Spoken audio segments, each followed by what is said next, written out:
বাচ্চা সুস্থই আছে। বৈশাখের প্রথমে বাচ্চা হচ্ছে, আমাদের অনেক ভালো লাগতেছে।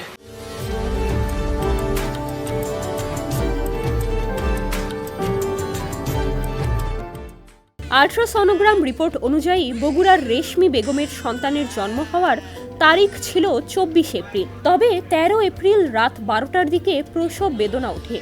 ব্যথায় কাঁদছিলেন রেশমি, আর তার 4 বছর বয়সী মেয়ে তৃপ্তিও মায়ের কষ্ট দেখে কাঁদছিল।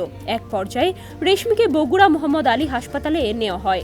পরদিন পহেলা বৈশাখের সকালে স্বাভাবিক প্রক্রিয়ায় ফুটফুটে এক কন্যা সন্তান জন্ম দেন তিনি। আনন্দে চোখে পানি নিয়ে রেশমি জানান মেয়ের নাম হবে বৈশাখী।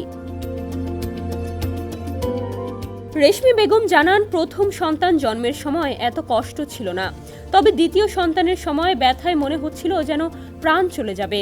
তবে শিশু বৈশাখীর মুখ দেখে তার মন শান্তিতে পূর্ণ হয়ে গেছে। বাচ্চা সুস্থই আছে। বৈশাখের প্রথমে বাচ্চা হচ্ছে, আমাদের অনেক ভালো লাগতেছে। বাচ্চা মানেই তো হচ্ছে আপনার আনন্দ।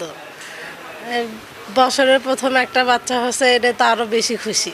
সোমবার সকালে বগুড়ার এক হাসপাতালে রেশমি বেগমের কোলে আসে ফুটফুটে কন্যা সন্তান। রেশমির স্বামী বেলাল হোসেন গাবতলী কলেজে প্রভাষক এবং রেশমি নিজেও বাংলা বিভাগের প্রথম বর্ষের ছাত্রী। হাসপাতালের গাইনি বিভাগের চিকিৎসক রেবেকা সুলতানা জানান, নির্ধারিত সময়ের আগেই প্রসব হলেও নবজাতকের ওজন ও স্বাস্থ্যে কোনো সমস্যা হয়নি। শিশুটির ওজন ছিল 3 কেজি। মা ও সন্তান দুজনেই সুস্থ আছেন।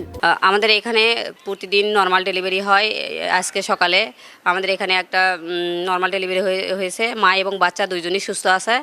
আর এখানে আমাদের রেগুলার সিজার এবং নর্মালের মাধ্যমে আমরা এখানে বাচ্চা প্রসব করাই। এখানে রেগুলার আমাদের এখানে নর্মাল এবং সিজার ডেলিভারি হয়। এদিকে রেশমির স্বজনরা সোমবার রাতেই নবজাতককে নানা বাড়ি গাবতলী নিয়ে যান।